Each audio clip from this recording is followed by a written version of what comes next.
porque para Deus nada é impossível.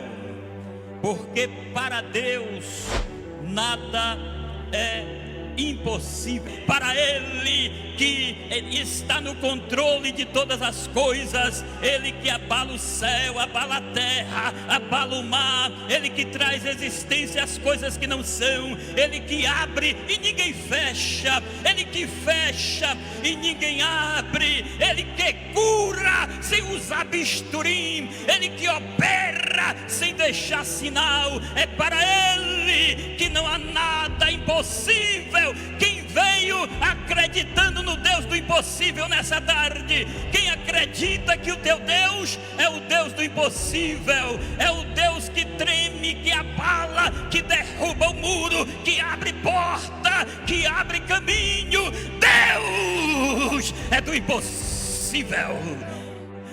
Está escrito no texto da Bíblia Sagrada: porque para Deus nada é impossível.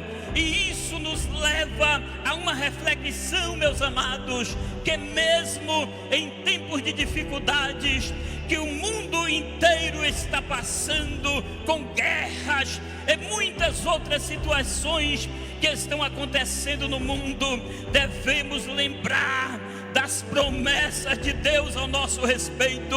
Quem tem promessa de Deus, levante a mão. Quem tem promessa e está crendo no Deus que cumpre promessa. Quem tem promessa de Deus está crendo no Deus que cumpre promessa. E lembre-se desta palavra: nada para Deus é impossível. Apenas acredite, tenha fé em Deus, que logo isso tudo vai passar, mas a palavra de Deus permanece fiel ao meu e ao teu respeito. A palavra de Deus permanece para sempre. Levante a mão quem está crendo na promessa. Aleluia. Ainda que Satanás soprou no ouvido de alguém, disse: não vai acontecer, você não vai receber. Amigo que está acompanhando pela internet, ainda que alguém tentou desanimar você, o Deus que te prometeu é fiel. Alábia para cumprir promessa. Jó 1, versículo 6 e 7, Deus pergunta a Satanás de onde ele vem. Ele vem de passear, rodear pela terra. E aqui no versículo 8 do capítulo 1 de Jó, o próprio Deus dá testemunho de Jó. Jó não precisava falar: eu sou, eu tenho, eu faço. Não, é o Deus de Jó que dava testemunho de quem era Jó. Era o Deus de Jó que conhecia Jó e dava testemunho de Jó, e dizia: olha, lá no mundo não há nenhum igual a ele. Ele é íntegro, ele é fiel, ele é justo, ele desvia do mal, ele é reto, ele é temente a Deus, ele desvia do mal. E aqui, meus amados, no versículo 9 ao versículo 11 de Jó 1, Satanás responde a Deus que a fidelidade de Jó é por causa das riquezas e proteção que Deus dá sobre a vida de Jó. Jó 1, versículo 12, Deus aqui ele permite que Satanás toque nos bens de Jó, mas preserve a vida de Jó. E do versículo 13 ao 18 de Jó 1, aqui Jó ele perde os filhos, perde as riquezas. Em um mesmo dia, Jó recebe 4 más notícias seguidas. As perdas foram provocadas pelos vizinhos, os sabeus e os caldeus, e por desastres naturais, raios que caíram do céu e uma terrível ventania vindo do deserto. Jó, ele teve uma das maiores decepções financeira. Ele dormiu milionário e acordou pobre, com notícias das piores que um pai de família pode receber.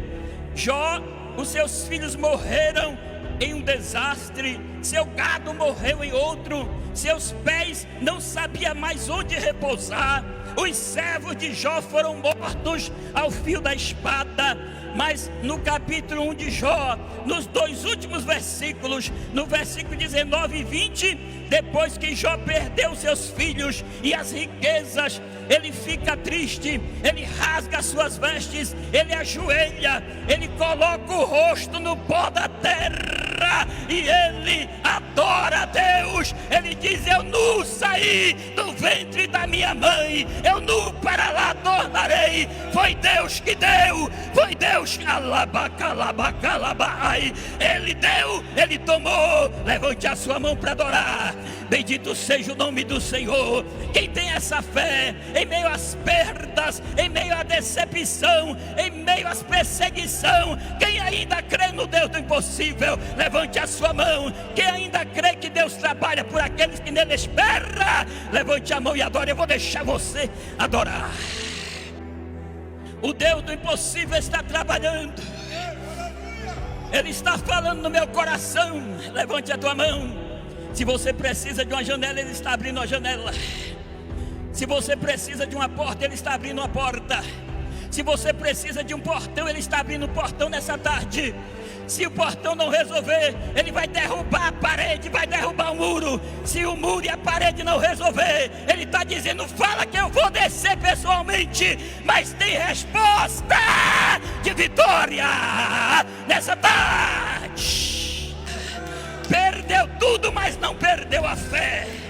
Perdeu tudo, mas não perdeu a esperança. Perdeu tudo, mas não perdeu a confiança no Deus do impossível. Jó passa pela fase da incompreensão familiar. No capítulo 2, versículo 9: então a sua mulher disse: ainda retens a tua sinceridade nesse Deus? Amaldiçoa o Deus e morre. Jó falou: tu está falando bobagens, está falando como uma louca. Aqui Jó passa pela fase da solidão. Só Jó estava só no que acreditava. Podemos estar só em meio à multidão, mas não deixe de acreditar. Podemos estar só no meio da multidão, confia no Deus do impossível. Ainda que você não vê nenhuma luz no fundo do túnel, mas Deus, a luz do mundo, Jesus, a luz do mundo, está lá, está trabalhando pela minha e a tua vida. Não deixe de acreditar. Eu estou sentindo a presença dele. Alá, Piacanda, milagres estão acontecendo agora pelas redes sociais. Aqui na igreja, a mão do Deus do impossível está trabalhando, Alá, Baxandarábia, nessa tarde. Jó passa pela fase da incompreensão de seus amigos. Jó não foi compreendido pelos seus amigos, os seus 4 amigos. Elifaz acreditava que só os pecadores sofrem, então Jó estava na situação de pecador. Bildade acreditava que se há sofrimento, então há pecado oculto que não foi revelado. Quer dizer que Jó tinha um pecado, não estava revelando. Zofá acreditava que o justo não passa por tribulação, então quer dizer que o Deus que deu testemunho de Jó estava mentindo, que Deus falou que Jó era justo. Eliú acreditava que o sofrimento é uma correção divina. Amigos que deveriam dar conforto acusa Jó, mas o verdadeiro amigo não desiste de mim e de você. Jó, ele passa pela fase do descrédito. Jó era, antes do cativeiro, um homem de credibilidade. No cativeiro ele sai no descrédito. Do final do capítulo 2 ao capítulo 37 do livro de Jó, Deus fica em silêncio. Eu não sei se você está passando pela prova e acha que Deus não está respondendo. Eu não sei que você está orando, parece que o céu se fez de bronze, parece que Deus está em silêncio, parece que ninguém está vendo a minha prova. Deus está provando para provar. Deus está provando para provar. E assim abençoou o Senhor o último estado de Jó, mais do que o primeiro, pois Jó teve 14.000 ovelhas e 6.000 camelos, e 1.000 juntas de bois, e 1.000 jumentas, também teve 7 filhos e 3 filhas, e chamou. Aí Deus vai fazendo aqui o que Deus fez na vida de Jó. E aqui eu quero ler o versículo 18, 19 de Isaías 43. Levante a sua mão que já estou encerrando. Isaías 43, versículo 18, 19. Esqueçam que se foi, não vivam no passado, vejam, eis que estou fazendo uma coisa nova. Eis que alabassuri alabacai. Eis que estou fazendo uma coisa nova. Deus está falando, você não vai continuar assim, a tua história não vai acabar assim. Se alguém colocou ponto final, eu estou colocando vírgula. Tem continuidade de história, tem continuidade de história.